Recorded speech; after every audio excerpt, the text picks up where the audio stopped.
Hello po mga kababayan, kamusta po kayong lahat? And once again, welcome back to another episode of Simply Talkies Vlog. Eto po tayo mga kababayan, no? April 16 na po dito sa Northern America. At kami po ay naka triple digit na sa weather, 101 degrees Fahrenheit. So, convert nyo na lang yan sa Celsius. Ayun na naman, nakita ko na naman dyan, sa bintana namin. Clear blue skies, parang yung dagat nasa itaas ang kulay. So, eto po tayo, magbibigay na naman po tayo ng ating opinion at reaction. Ang focus naman natin ngayon, hindi si Senator Pancher, hindi po si Duterte, sa another content yan. Kasi meron pong magaganap para sa kanya. Hindi po si F. Elisa, hindi yan. Ayan ba yan sa Mautog? Hindi, sila lang yun. Mga nangangailangan na ng mga blue pills yung mga yun. Di ba? Pero, bago ko sabihin sa inyo kung ano yun, huwag nyo pong kalimutan yan. Mamaya na po yan sa ating bansang Pilipinas. May 17. Ang program proper nila ay 4 p.m. Diyan po sa Liwasang Bonifacio sa lungsod ng Maynila. So kung makakapunta po kayo, suportahan nyo po kung kayo naman po ay admin supporter or kayo po ay hindi na naniniwala sa kakayahan ng best performing, best trusted daw na cabinet member ng Pangulo na walang iba kundi si Itok-Itok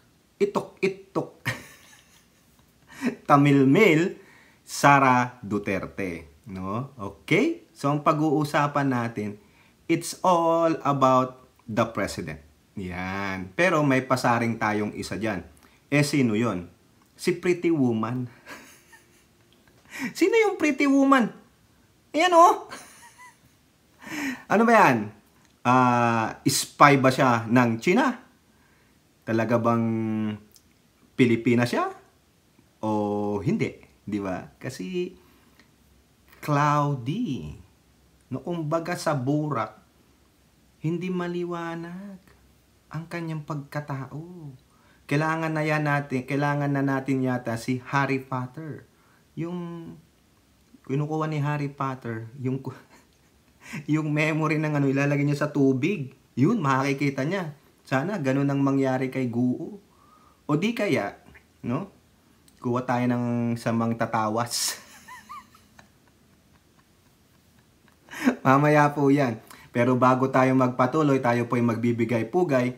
At pasalamat sa lahat ng ating channel members, followers, subscribers, nagla-like at nagsishare ng ating mga videos. Sa mga nagbi-video replay. Sa mga nagko-komento ng magaganda, mga kababayan. Ang dami pong magagandang komento dito no? May nakita ako dito, may nagpapa-shoutout pero hindi ko po na-save. Pasensya na po kayo taga California po kaso hindi ko na po makita yung message ninyo. Natabunan na Natabunan na po mga kababayan. Ang labo pa ng ang labo pa ng mata ko ngayon. Inaantay ko po yung aking reading glasses. Tingnan nyo, gumagano na yung mata ko. Mami B, pero nga nang yung antipara. Pasensya na po doon sa nagpapa-shoutout. Ulit na lang ulit kayo. Talagang natabunan na po talaga Nasambay. Hindi ko naman na-screenshot. Ang engot-engot ko naman talaga Elora. No? Pero sabi niya, taga California daw po siya Ang laki naman po ng California. Malaki pa tong California kaysa sa Pilipinas. Di ba, Mami B? Si Mami B, nagpunta niya sa San Diego no? At eto naman po si Kaluyal Miles Tan. Uy! First time yun nagkomento sa ating section Tan. Inchik yan, last name niya. Pero maka Pilipinas. Di ba? Yan ang dapat nating sinasamahan. Sabi niya, ading ko daw, ate niya. Ate ko na siya. Ibig sabihin, mas matanda siya sa akin. Ayan pala, si Kaluyal Miles Tan, ate natin. Ate, magligpit ka nga. Maglinis ka. Okay? At ganun din po sa mga nagsishare ng kanilang blessings. Maraming salamat po. Ipaalam ko lang sa inyo, no, kasi si Miss Andrea Jong nagpa-super thanks po siya, no? Ipinlash po natin 'yon. Sabi ko ibibigay ko 'yun sa aking sister, at kahapon nga po dinagdagan ko na yung pina-super thanks ni Miss Andrea Jong. Na-receive na po 'yun. Pangtulong sa kanila 'yun, no? At marami pang iba. No, so yung binibigay nyo po, kung sakali man, no, hindi po to sa pilitan, nagkusang loob kayo, ibibigay natin sa kanila doon sa aking ate para tulungan doon sa kanyang anak. Ang laki ng gastusin niya. Sabi ko, lakad mo sa politiko eh. Di ba? Sino ba makakilala natin politika doon? Okay. Doon po sa mga moderator ng ating video premiere, no? Nandiyan po si Marie Chris Hernandez, si Elora Liz, si Kai, yung ating special shout out kay Tita Aurora, at doon po sa mga kasamahan nila Kai at Elora sa Simply Talkies Vlog Department. Maraming salamat po, Kai. Ang laki na, malapit-lapit na yung goal natin, Kai. Malapit-lapit na, no? Si Aichang, si Miyu, si Kaloyal Wanabet, Kaloyal Milestone, Alex Andrade, Kaloyal Senchang, si ano pa ba? Sino pa ba? Si Mami B, Mami Peng, Mighty Baisa, Maritel T, Priscilla Acepcion, si Ilocana Kana, Rebecca Lagmay, si Carl Clea, nandiyan po, si Hattori, si RN Tusen, si Ninita Umali, Nilda Arceo, Lorna Rafael, si Mohamed, si Red, at yung iba pa po na hindi ko mabanggit, pasensya na po kayo. At doon pong mga pinanonood nating mga katulad nating vloggers and influencers na pro-admin, nandyan si Carl Clea, si Munting Tinig, si Mami Peng, si Ali Bugha, si DJ Byron Music TV, si Mark Ramos, si Mike Cervera, Mike Abe, sino pa? Dami, no? Si Derek Freddy Valera, no? Si yung taga Baguio, si Maestro Paul, yun. Saka si JIL Review TV at Papa Tricks. Yun po yung mga pinanonood ko commonly, no? Sila. Okay? So ito na po tayo. Isang video para kay Pangulong Bongbong Marcos. But meron tayong isisingit na video dito tungkol po sa magiging kaganapan dito kay Pretty Woman. Sino ba tong Pretty Woman na ito na tinutukoy mo, Talkies? Kung nanood po kayo ng previous video natin, kilala nyo na yan. Si Pretty Woman, walking down the street. Pretty Woman. Si Julia Roberts ba yan? Maybe, di ba? O, eto po sa PTV. Parang 4 na topic po dito ang tinugunan ng Pangulo. So, ayun doon po tayo magpo-focus kasi nandun din si Pretty Woman. Okay? Ito po, almost 4 minutes and 30 seconds video. Maraming salamat po, PTV. Maraming sinagot na issue si Pangulong Ferdinand R. Marcos Jr. Kabilang aniyay tila na abusong pagbibigay ng student visa sa ilang dayuhang estudyante sa bansa. Yan ang ulat ni Kenneth Pasyente. Walang pinupuntiryang bansa. Ito ang binigyang diin ni Pangulong Ferdinand R. Marcos Jr. sa paghihigpit pa ng pagkakaloob ng visa sa mga dayuhang pumapasok sa bansa at sa isinusulong na pagpapawalang visa sa Executive Order No. 285 ni dating Pangulong Joseph Estrada, kung saan may kapangyarihan ng Immigration Bureau na i-convert sa student visa ang tourist visa ng isang dayuhan upang mapahaba ang pananatili sa bansa. Ayon sa punong ehekutibo, kailangan ng tuldukan ng pag-abuso sa umiiral na EO. Dati hindi natin masyadong tinitignan, nakita natin maraming nagiging problema dahil dyan nakakakuha sila ng mga peke na dokumento, kung ano-ano ginagawa, may mga illegal, mga scammer, mga human trafficking, maraming problemang dala. Kaya titiyakin natin na kung meron talagang papasok, ay tiyakin natin na talagang tama naman sila at huwag sila nagtatanggap basta nakapasok na sila. Magtatanggap sila na Pilipino sila. Maliwanag na hindi. Alam naman natin na hindi sila Pilipino. Una-una, hindi marunong magtagalog, hindi marunong magbasya, hindi marunong magsalita ng Pilipino. At saka walang maipakita ng mga birth certificate, yung mga pinapakita ay fake. Gayunman, nilinaw ng Pangulo na hindi ito paghihigpit lang sa mga Chinese national. Siguro pinababayaan din yung ng mga iba kasi maraming pera yan, nagbabayad sila kahit nasusuhulan nila. Kaya yun ang babantayan natin na hindi na mangyari uli yan. Basta't mabawasan yung mga incidents ng pagpasok ng kung sino man, hindi not necessarily isang bansa lamang, ng kung sino mang foreign national at nagtatanggap nga na Pilipino, talagang tignan natin ang mabuti. Oh, yan, putulin ko muna, ha, mga kababayan, pagbigyan nyo na ako. Kasi, ang dami pong topic to, baka makalimot tayo, baka mamaya masabi ko na rin Your Honor, hindi ko na po maalala. Sino nagsabi niyan? Di yung, si Jukebox King at si Pretty Woman. O, alam nyo na kung sino yung tinutukoy kong Pretty Woman. Your Honor, hindi ko na po maalala.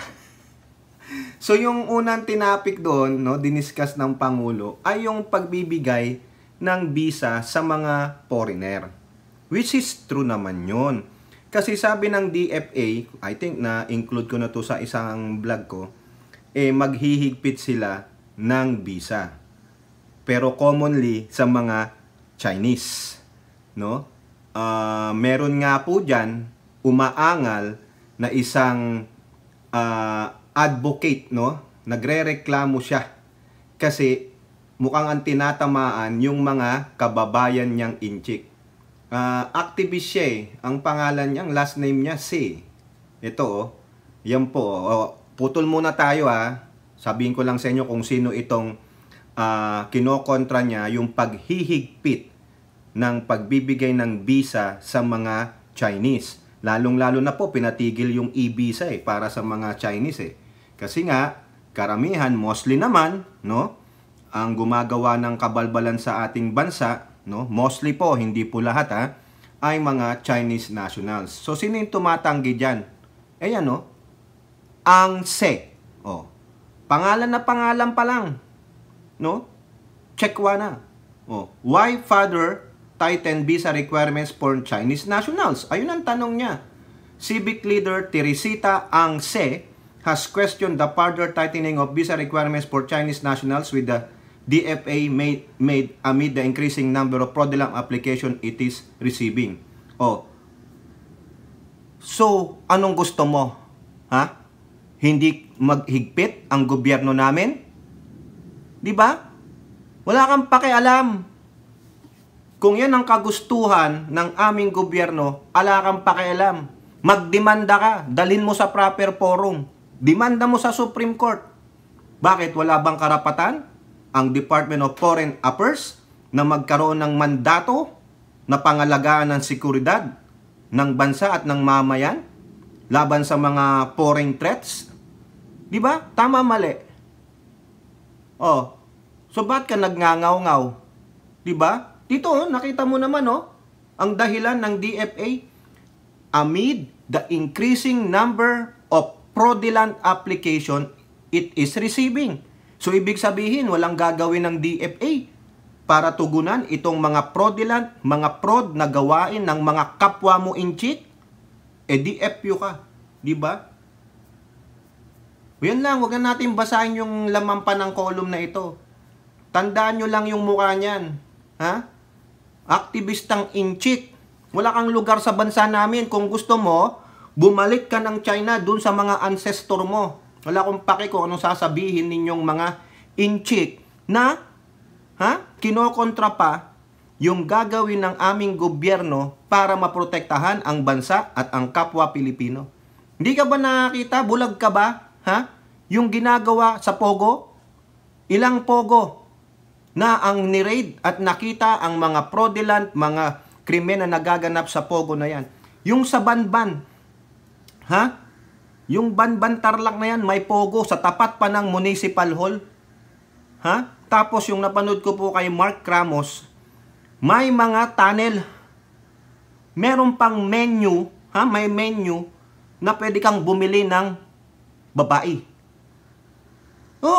Nakasulat sa Chinese, pero nung i-translate, May mga iba't ibang babaeng nationals. Tingnan nyo na lang yung content ni Mark Ramos. Si Mark Ramos, mahusay po yan, kasing gwaping ko po yan. Di ba? Biruin nyo, may Korean, may Chinese, may Russian, o baka may mga Pilipina. Sex slavery, sex trade. Di ba? Tapos sasabihin mo, why? E di FU ka. Di ba? Gago ka pala eh. Makita mong kumikilos ang gobyernong ito at mandato naman ng Department of Foreign Affairs, no, na pangalagaan. Maghigpit. Tama lang yan. Agree ako dyan. Kung wala naman silang gagawing mali, bakit hindi sila aayon sa tamang proseso at pamamalakad ng ating gobyerno? Eh dito nga sa United States, wagkahigpit-higpit eh. Di ba?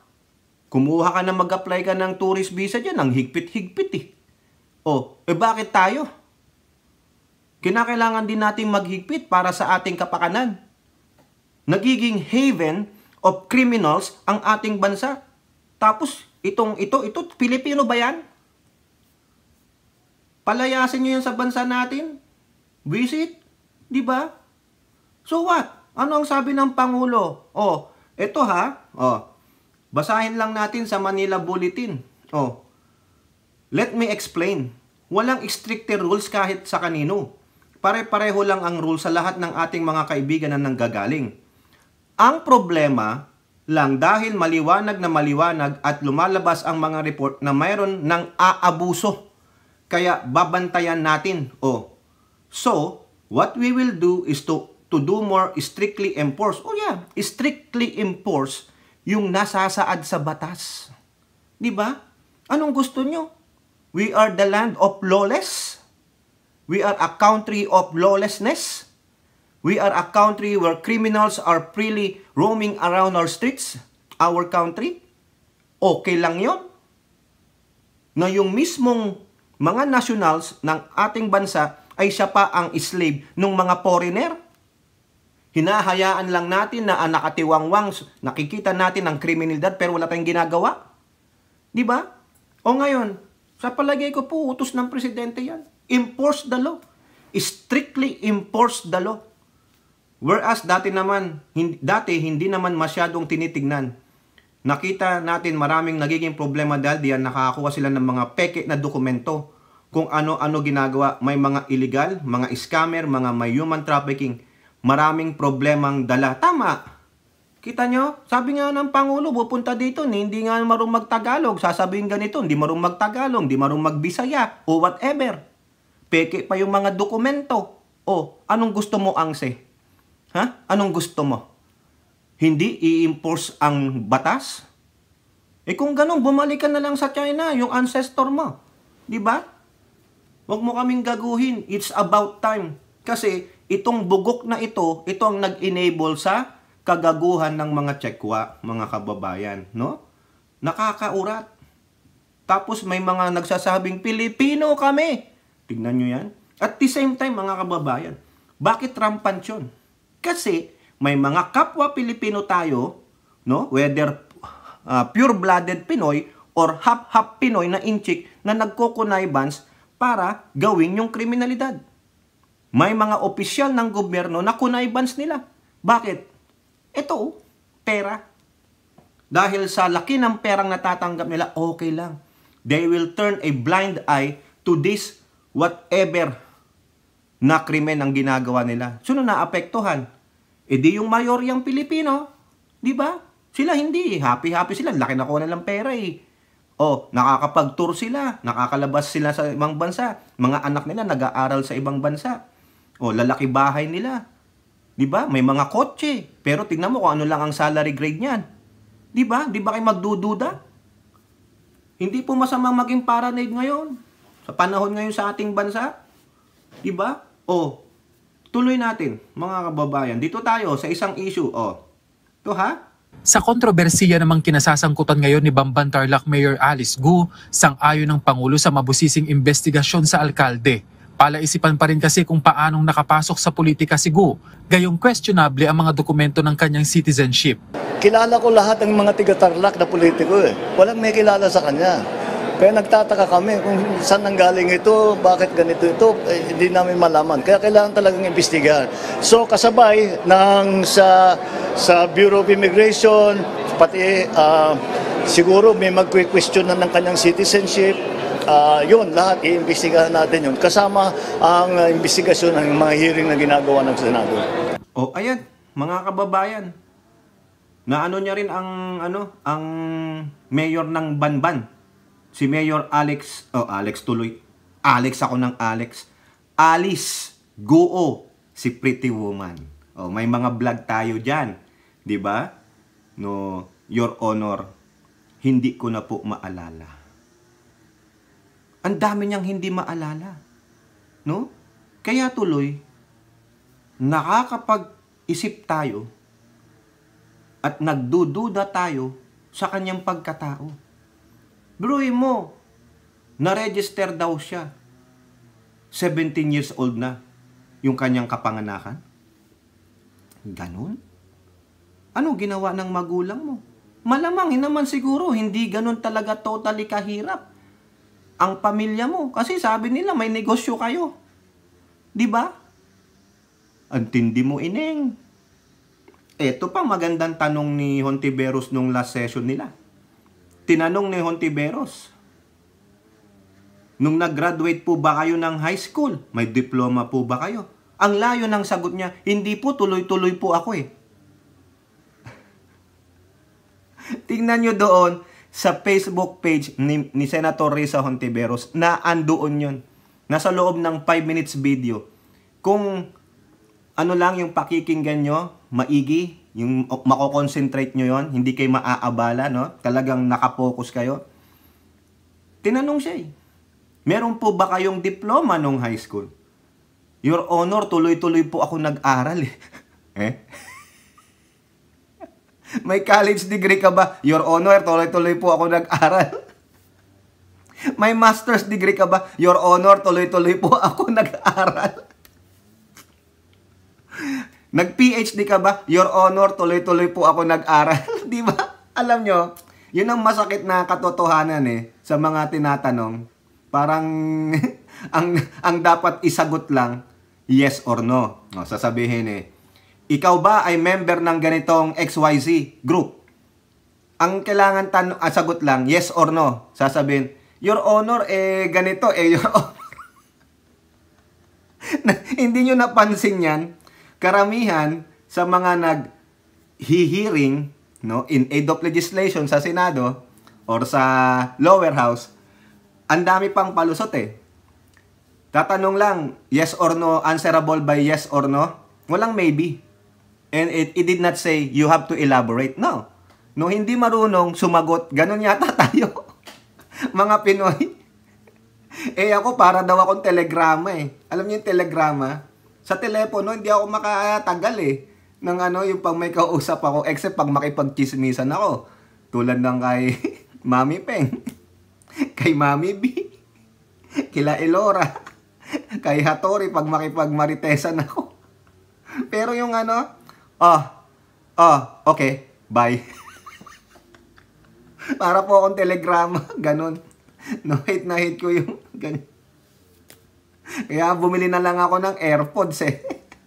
Yung AirPods ba yun, yung tenga? No, para hindi ko nahawakan yung telepono, nakaka-visit eh. Diba? Napapansin nyo? Nag-grade 1 ka ba? Yes or no? Your Honor, kasi pumunta po kami ng lumipat po kami ng bahay. Kailangan pa ba ikwento yun? Answer ka lang naman ng yes or honor. O, move to the next question. Ganun lang. Hindi eh. Tanong ni Hontiveros, meron po ba kayong diploma nung high school? Your Honor, tuloy-tuloy po ako nag-aral eh. Ibig sabihin, she is not certain na natapos siya ng high school. Wala siyang pakialam. Di ba tayo may pakialam? Di ba, Mami B? O Kai, no? At si Kokopi pala, Kakopi, shout out, nakalimutan ko. Di ba Mami B, o Kai, o Elora, Ai Chang, Miyu, Di ba tayo, next year, mag-grade 6 na ako, malapit na akong mag-graduate. Ay, hindi pala. Meron pala tayong K-12. Di ba ina-anticipate mo? Anong grade ka na? Grade 5. Next school year, grade 6 na ako. Gagraduate na ako. Tanga, may grade 8 pa. Ay, ganun ba? Kasi kami noon hanggang grade 6 lang eh. Alam na alam mo eh. Di ba? Ako nga nung 19 kopong-kopong, grade 1 ako, 6 years old. Hindi ako binigyan ng card. Tandang-tanda ako pa yun. Ha? Galit na galit nga tatay ko sa teacher ko, si Mrs. Johnson. Tignan mo, naalala ko pa, ilang taon na ako? 21. Di ba, Mami B? Kaya nga mami ko, si Mami B, mas may edad siya sa akin. Si Mami Peng, mas may edad siya sa akin. Si Lola Clea, mas may edad siya sa akin. Di ba? Di ba? 19 kopong-kopong yun. Naalala ko pa yun. Tingnan mo, Alice Guo. Look at me. Ha? Am I younger or older than you? Look at me. Ha? Look at me, bitch. You don't make a fool of us, ha? Ikaw, ha? So you better tell the truth and nothing but the truth. So help us God. Yun. Biruin nyo yun. Naalala ko pa yung unang teacher ko nung grade 1 ako, si Mrs. Johnson. Hindi ako binigyan ng card. Yung card. Kasi patapos na yung school year eh.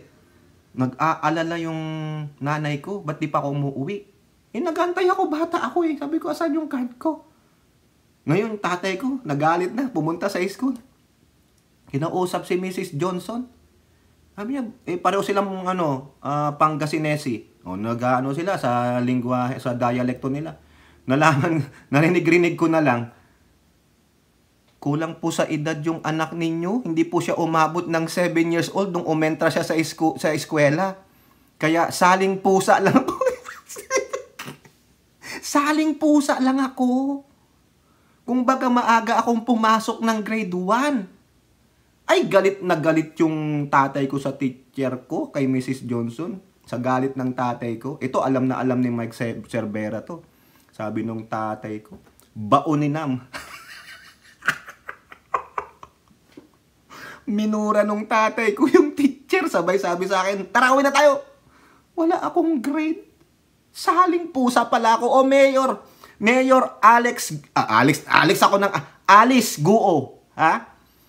Bakit hindi mo maalala yon? Bakit? You are only 35 years old. Ibig sabihin, meron ka ng dementia. Ang edad mo ay 70 years old ka na ba? Or 80 years old? Baka daig ka pa nung nanay ko. My mother is 79 years old. Pero ang utak niya, sharp na sharp pa. Ikaw, 35 years old. Wala akong pakialam kung i-chastise niyo ako dito. Nagiging prejudice ako, whatever. Sabi niya, 35 siya eh. Ha? Baka yun lang din niya nakalimutan.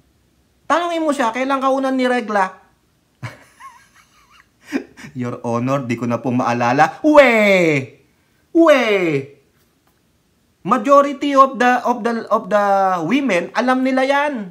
Alam nila yan. Dahil experience yan eh. Di ba? Yung unang-una talagang dinatnang ka. Yun ang simula ng iyong puberty or ang pagiging di ba? Ganun sa mga babae. Ako alam ko kailan nag-menstruate ang panganay kong babae. Tinawagan pa ako ng tito ko. Hindi rin alam ng tito ko gagawin. Sabi na lang, tawagan nyo si tita. Alam niya. Nandun nagbabakasyon yung anak ko dun sa kanya. Kasi summer yun eh. Tapos ikaw, Mayor Guon, di mo alam yun? Ako, 19 kopong-kopong pa yung salingkit lang ako sa first grade ko. Tapos nung bumalik ako the next school year, kilala ko pa rin natatandaan ko pa rin yung teacher ko nung first grade. Ulit. Si Mrs. Si Mama, sumalangit nawa po. Yung classmate ko ha, ikaw dyan ha, ang pangalan niya, hindi ko na sasabihin. Yun po yung aming first honor. Kilala ko pa si Madam Eclarinal. Kilala ko pa yung kaklase ko na 12 years old na pero nasa grade 1 lang. si Timoteo Magbuhos. O, binimension ko na. Ibig sabihin dito, Mayor Guo, alam na alam ko yun. Natatandaan ko sila. Pati yung mga classmate ko, yung mga kabarkada ko, yung mga umi-escape sa paglilinis ng kwarto. Kilalang-kilala ko. Ha? Nandun si Michael, si Gary, si Dennis. O, sino pa? Di ba? Si Neri. Si Nerissa. Hinabol ng walis tambo si Michael hanggang doon sa aming plaza. Oy, bumalik ka dito, maglilinis na.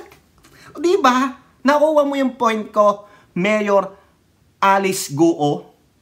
Pero ikaw, hindi mo matandaan kung tumanggap ka ng diploma ng high school mo? Oh, that's a bullshit. There's something wrong with that. Ang dami ko nang kinuwento. Sana makarating ito sa'yo, Mayor Alice Guo. Dami ko nang kinuwento nung grade 1 ako. Baka gusto mo pang malaman ano nangyari sa akin nung grade 2 at grade 3. Alam na alam ko rin yung pangalan ng mga teacher ko noon. Grade 2 ako si Mrs. Cruz. Grade 3 ako si Mrs. Sugitan. Grade 4 ako si Mrs. Ilona.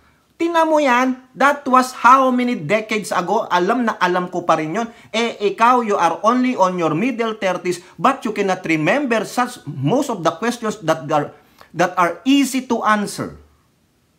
Tama, mali. Hindi mo alam kung kailan ka pinanganak? Saan ka pinanganak? Come on! Diba? Mayor, hindi kami naniniwala na ikaw ay 100% Pinay. Ako hindi O baka naman, kung totoong Pilipina ka, baka meron ka lang selective amnesia. Parang si Jukebox King. Yan. Biruin mo, hindi mo alam yun. Diba? Ano ka? Alien? From the planet Mars? And then someone found you and you got kumbaga, nung pagbagsak mo, pagpasok mo ng Earth, bumagsak ka, nauntog ka, nagkaroon ka ng amnesia, di mo na alam, kaya ngayon, na-train ka na being Pilipina. Pero kulang-kulang. Diba? Saan ka nag-aral ng kolehiyo? Meron ka bang diploma? Sino una boyfriend mo? Come on! Diba? Oh, anong year ka nagkaroon ng jowa? Oh, diba? Ganon. Saan kayo una nagbakasyon ng jowa mo? Di ba, Mami Peng? Oh, Mami Peng, alam na alam niya yung mga ganyan. Tandang-tanda niya pa yan, maski na may edad sa akin si Mami Peng. Si Mami Peng na naman nakita. Di ba, Kai? Oh, si Kai nga, alam na alam niya. Di ba? Kung saan siya pupuntang RIP ngayon. Oh, malay mo, sa Simple Talkies RIP, meron na ako niya. Di ba ang punto ko, Mayor? You are being selective. You are hiding something. Hanggat maaari, for your own sake, no? Ilabas mo na katotohanan or, nako, ang problema, baka manganib naman ang buhay niya sa mga Chekwa pag nilabas niya ang katotohanan. Malaking gulo yun. Di po ba? Kaya, ano lang ay Senator Risa Hontiveros, galingan nyo po, gisahin nyo po yan. No? Muang nagsisinungaling din, baka mapabilang sa ating jukebox. Pero yung kanyang jukebox, no? Yung ibang function, hindi gumagana. Hindi tulad ni Mamang Kalbo at yung nandyan sa LA. Nalaglagan mo lang ng 5, okay, I'm gonna sing whatever you want. You eat na rin hotdog. Diba? Oh, eto mga kababayan, ano po ang gagawin dyan ng ating soldier, Ito lang, isama lang natin ito. Maiksi lang naman po to sa UNTV. O, ito po, kay Mayor Alice Guo pa rin to. Inihayag ni Solicitor General Menardo Guevara na posibleng maghain ang OSG ng co-warranto petition para questionin ang pagkakatalaga kay Bamban Tarlac Mayor Alice Guo. Ayon kay Solgen Guevara, sa ngayon ay nangangalap na sila ng mga impormasyon kaugnay sa kasintahan ni Mayor Guo na ngayon ay iniimbestigahan dahil sa umano'y kaugnayan nito sa iligal na operasyon ng Pogo Hub sa Tarlac. Kasama rin sa kinwestiyon ngayon ang tunay na identity at citizenship ng alkalde. O yan, co-warranto. no? I think nasabi ko na kung ano ibig sabihin ng quo warranto sa previous vlog ko. Kung hindi pa, hanapin nyo na lang ibig sabihin ng quo warranto. Remember, may isang Chief Justice dati, si Serrano, na quo warranto, natanggal, no? Pero nyo, sabi pa ng Pangulo pala kanina doon sa video, noon pa pinanood natin, kilala niya lahat ng politiko sa Tarlac. Pero hindi niya makita si Guo. Di ba? Ibig sabihin talagang tinago yan, tapos nung na-train yan. No?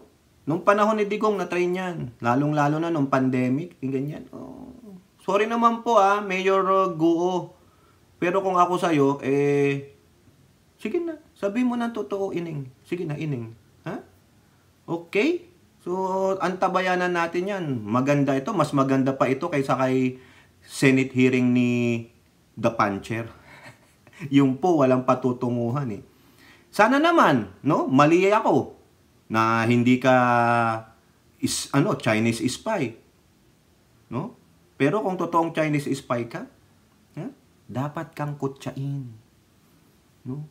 Binababoy nyo kami. Pero kung hindi ka naman Chinese spy, talagang legit na Filipino-Chinese ka, pasensya.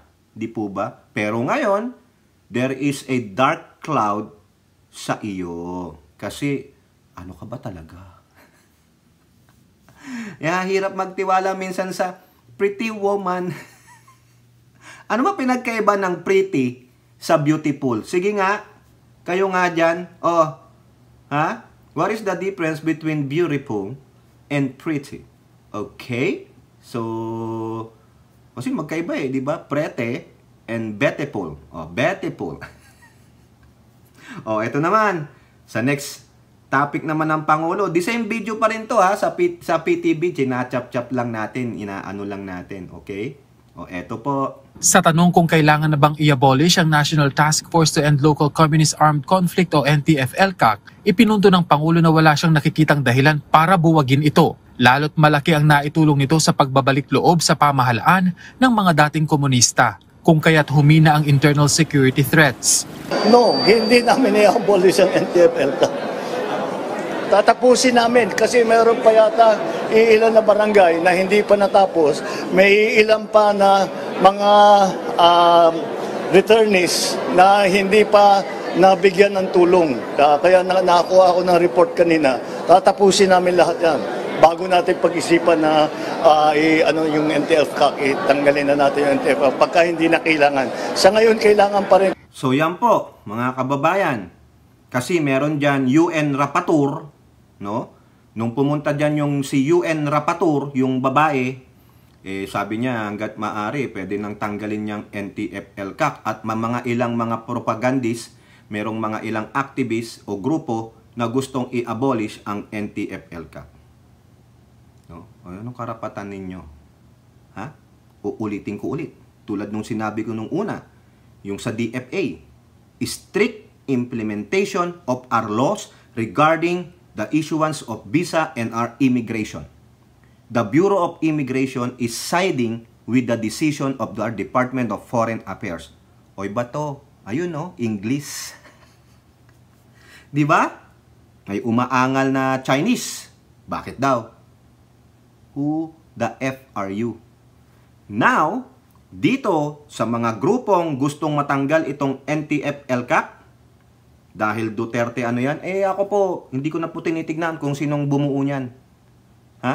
Ang mahalaga sa akin ay ang kapakanan, ang seguridad ng bawat Pilipino, ng ating bansa against the threat of domestic and foreign terrorism, whether domestic or foreign. Ngayon, kung galit kayo sa NTF-ELCAC, no?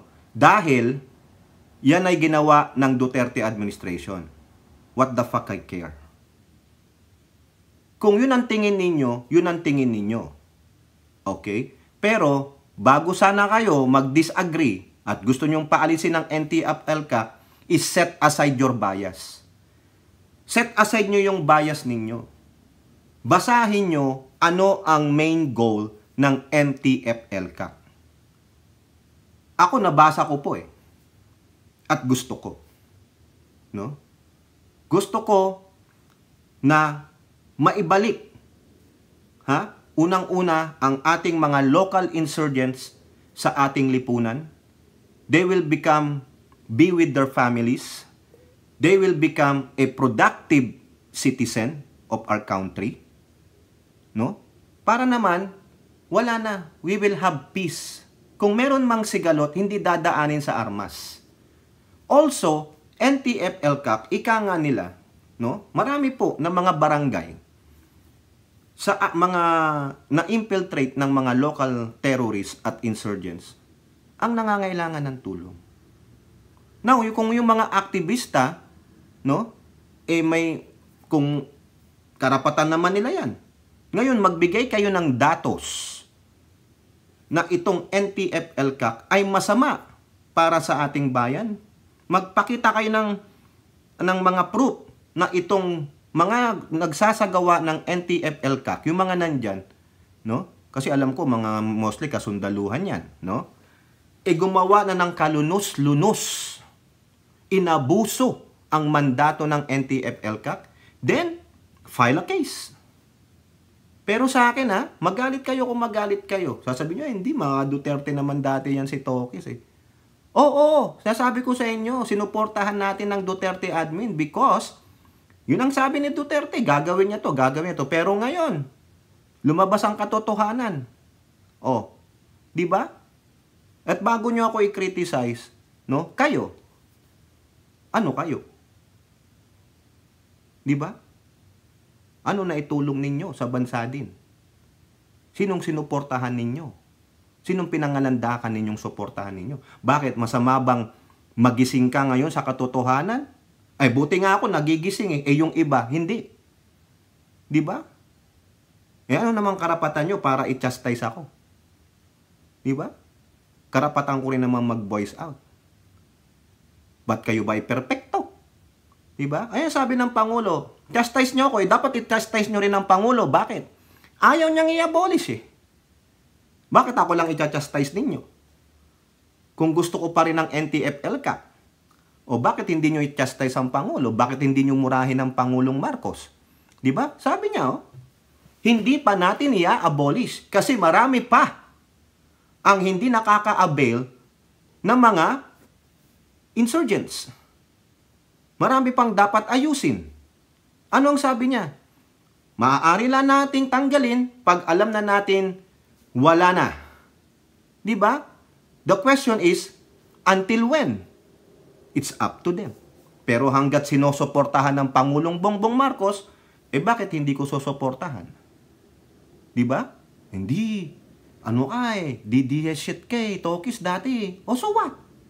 Di ba? Marami rin naman diyang PBBM supporters ngayon na mga DDS shit din na nagbago rin lang naman ba't ako lang kinachastise ninyo? Dahil inaanuhan ko ang NTF-ELCAC? Di kayo na magaling. Sabihin nyo kay Pangulong Bongbong Marcos, make a petition right now to we, as your supporters, don't want NTF-ELCAC. Tingnan natin kung gaano kayo ka-supporter sa desisyon ng Pangulo. So therefore, your support to the President is just balat kayo. Yun yan. Ako nga, sinusuportahan kong Pangulo. Sabi ko dati, kung ano man ang desisyon ng Pangulo, nagsalita ng Pangulo tungkol sa water cannon, susuportahan ko. So, suportahan ko pa rin tong desisyon niya sa NTF-ELCAC. Because if you really understand what's inside the NTF-ELCAC, it's good. Mostly for those barangays infiltrated by the insurgents, devastated by these insurgents or local terrorists or foreign terrorists. Hanggat sila ay nakakaalam, hanggat kailan yan, so be it. So, suportahan ko. Kayo, bahala kayo kung anong pananaw ninyo. Kanya-kanya tayong opinion, di ba? Pero don't chastise me because he said, Duterte kasi yan Duterte project yan Di ba? Why not? Nakikita ng Pangulo na maganda. Hindi nyo ba naalala yung sinabi ng Pangulo? Kung maganda ang proyekto ng mga previous administration, bakit hindi natin ituloy? Sino bang makikinabang? Ang Pangulong Bongbong Marcos? Bakit inisip ba ng Pangulong Marcos na kanya yon? Na siya ang makikinabang lang? Kung ganun pala, di narcissistic palang Pangulo natin. Pero hindi. Kayo ang narcissistic because parang kayo lang ay may monopoly ng pagsuporta kay Pangulong Bongbong Marcos? Ganon? O, sige nga. Kayo lang ba ang may karapatan magsuporta sa Pangulong Bongbong Marcos? Ay, hindi naman ganon. Diba? Huwag nyo sabihin na, apa, ganito kami, Marcos forever kami lang. Hindi. Kaya nga, diba, dapat addition eh. The more, the merrier. Huwag lang yung inyong mga jowa at asawa. Kaya ako, chastise nyo na ako. Kung susuportahan ko tong desisyon ng Pangulo, wapakils naman ako sa inyo. Kung ano po ang desisyon ng Pangulo at alam niya, no? I still trust his wisdom and intelligence about it. Magsabi na kayo dyan, mag-unsubscribe kayo, wapakils ako sa inyo. Okay? Pero tignan nyo si Martin, no? Parang bodyguard ni Pangulo si Ninong Martin eh. Okay? Ito pa, may isa pa ditong tinapik eh. Okay, ito po oh. Sesertipikahan din ng Pangulo as urgent ang pag-amyenda sa Rice Tarification Law na kasalukuyang tinatalakay ngayon sa Kamara. Bagaman ayaw muna niyang ma-preempt ang mga napag-usapan sa bicameral meeting sa Kongreso, tiniyak ng Pangulo na nakahanap na ng solusyon ng pamahalaan upang matiyak ang mababang halaga ng bigas sa bansa. Maybe the mechanism will be different from that which was proposed. But in the end, ang net effect pareho pa rin. Makakapag-import ang national government. I don't know through which agency first. They will have to decide which is best. Siyempre, nagkikipag-ugnayan tayo. And I think we may have found a solution. And makikita natin that we will be immediately able to bring down the price of rice. Matatanda ang isinulong ni House Speaker Martin Romualdez ang pag-amyenda sa Rice Tarification Law upang maibalik sa NFA ang kapangyarihang makabili ng bigas at maibenta ito sa mas mababang halaga. Kenneth Pasyente, para sa Pambansang TV, sa Bagong Pilipinas. So yan po, no, yung tungkol sa Rice Tarification Law. Aantayin na lang natin ang magiging resulta niyan kasi mukhang itong atin na namang lower house, agree po sila. Ang goal nitong lower house, no, sa tingin ko po, no, because with the able leadership of their speaker, si Ninong Martin.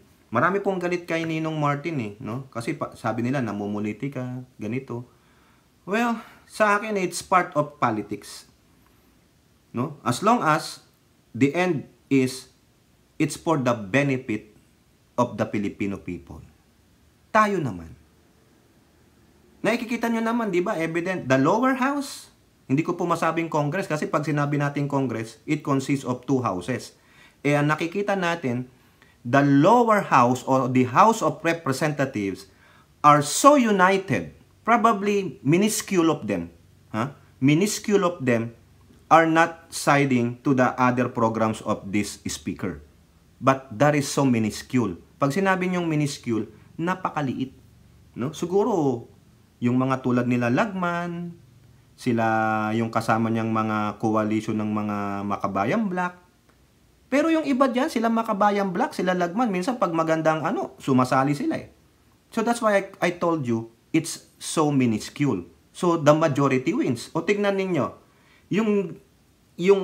itong video na to, it's an interview about after na magbigay sila ng tulong dyan yata sa Cagayan de Oro, sa Mindanao po sa Mindanao.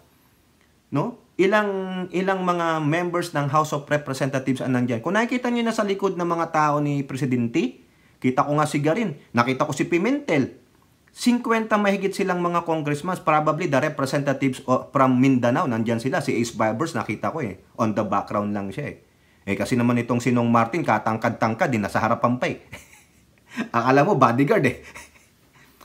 Maganda po yan, no? Tingnan natin kung tama ba yung ginagawa nilang maisulong, maamyendahan yung Rice Tarification Law, giving a control to the National Food Authority na mag-import ng mga bigas kung kinakailangan. Kasi sa akin pong pagkakaintindi, hindi ko naman po talaga nababasa pa yan.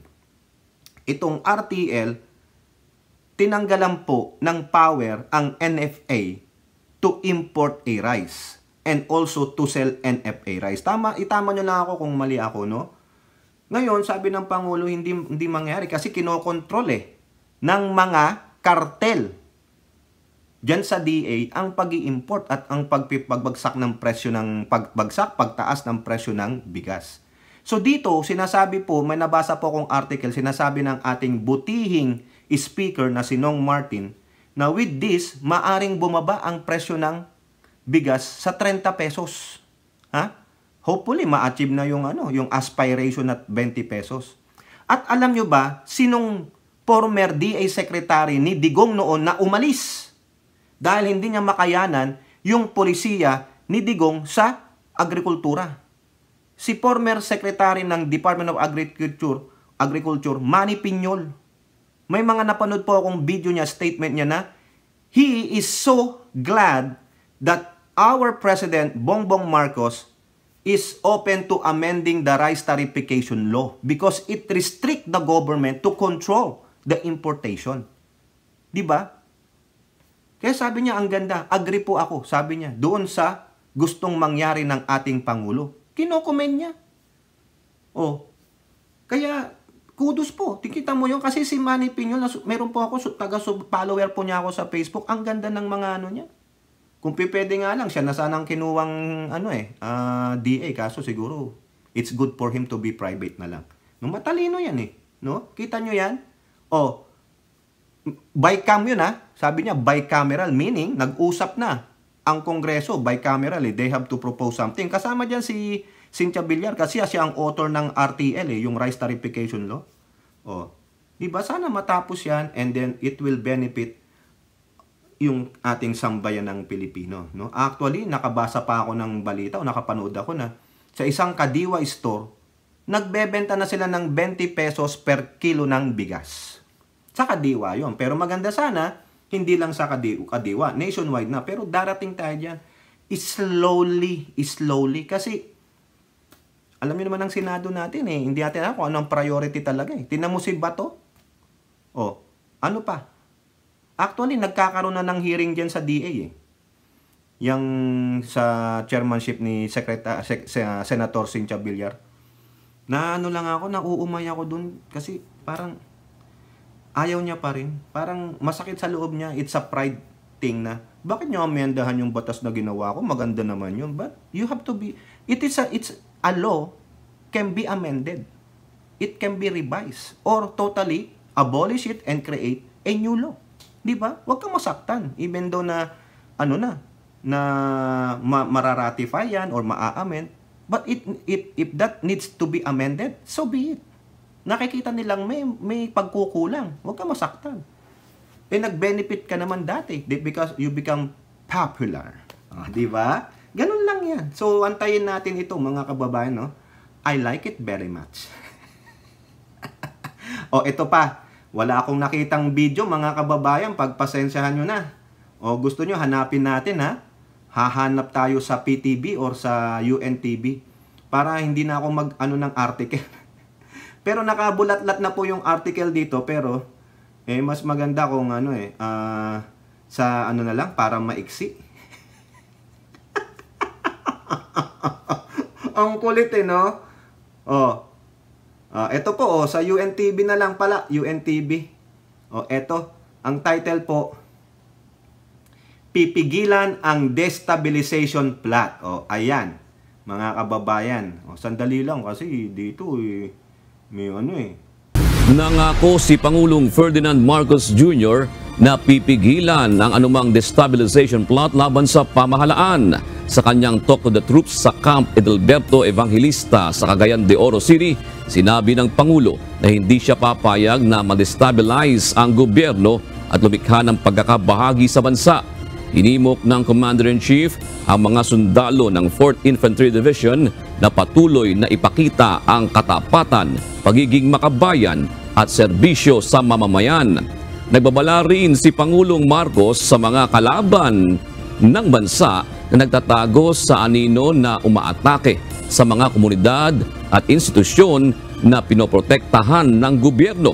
Handaan niyang pamahalaan na lumaban at magpatupad ng countermeasures laban dito.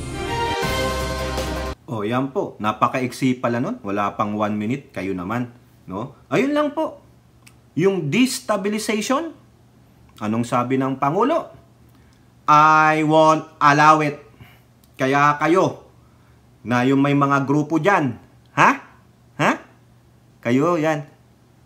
Your Honor, hindi ko na po maalala. Your Honor, hindi ko na po maalala. Di ba? Oh, ano na? Alam nyo ba kung sino yung nauna? At yung nahuli, yung parehong nagsasabi ng tune na, hindi ko po maalala.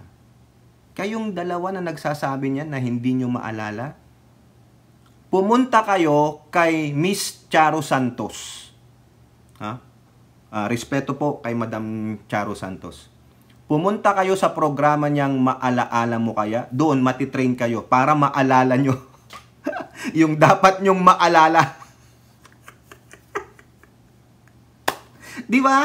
Oh, our president, maninindigan siya. Sinabi niya, itatabi natin to. Ayon po kay former Senator Trillanes, base sa interview ng ating kapatid, no? Kakumpare. Sabi niya, kumpare daw niya kami pag nandun kami sa live niya eh. Kumparing Mark Cervera Vlog. Hindi ko po maalala na inaanak ko ang anak niya. Tinawag niya kaming kumpare at kumare. Pero siya, pagbigyan na natin yan. Yung mama na yan.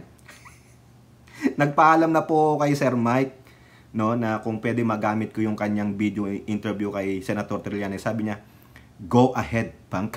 Make your day. Boss Mike, na-shout out na naman kita. Sabi ni Trillanes dun sa interview ni Boss Mike Cervera, sino ang nasa likod ng destabilization plot? Sino? Ay Chang, sino? Kung nanood ka, sino? Sumagot ka dyan. Alam ko si Elora hindi nanood yun. Ikaw Ay Chang, Miyu, nandun kayo, nakita ko kayo. Ate Maite, nakita kita, nandun ka. Kala mo kala nyo hindi lang ako nagko-komento pero nandyan ako. Naka-background ako.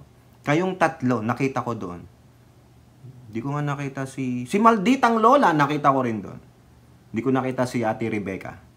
Sulat nyo kung sino ang nasa likod ng destabilization plot ayon kay former Senator Sonny Trillanes. Sige nga. Sabi ng Pangulo, I will not allow it. Kaya, maghanda kayo. Nasa likod ng Pangulo ang Armed Forces of the Philippines at ang National Police. Kaya huwag kayong gagago-gago. Magdideclare ba siya ng martial law? Kala nyo naman maluloko nyo ang Pangulo? Kala nyo naman hindi matalino yan that he learned from a history? Bobo! Oh, di ba? O hanggang dyan lang po mga kababayan. Hoy, Miyu, Ay Chang, Ate Maite. Sino yung nasa likod ng destabilization plot? At kay Mayor Alice Guo, ang hirap banggitin ang pangalan mo. No? Sayang. Sayang na sayang lang ang pag-ibig ko. Alam na alam pa. Mukhang merong kang pinagdaanan, Tokis Meron po. Pero hindi Alice ang pangalan niya. May kilala po akong Alice, hipag ko po yun. At yung isang Alice, Alice in Wonderland. Di ba yung movie? Mga pangbata, Alice in Wonderland. Are you in a Wonderland, Miss Alice Guo? Magsabi ka na kasi ng totoo para hindi na tumagal pa ang Senate hearing. Sayang ang taxpayers' money. Para diretso ka na dun sa DOJ. Deport. O kayo po, ano po yung masasabi? Comment down below. And don't forget to like and share. Hope to see you on the next videos. Bye-bye. God bless.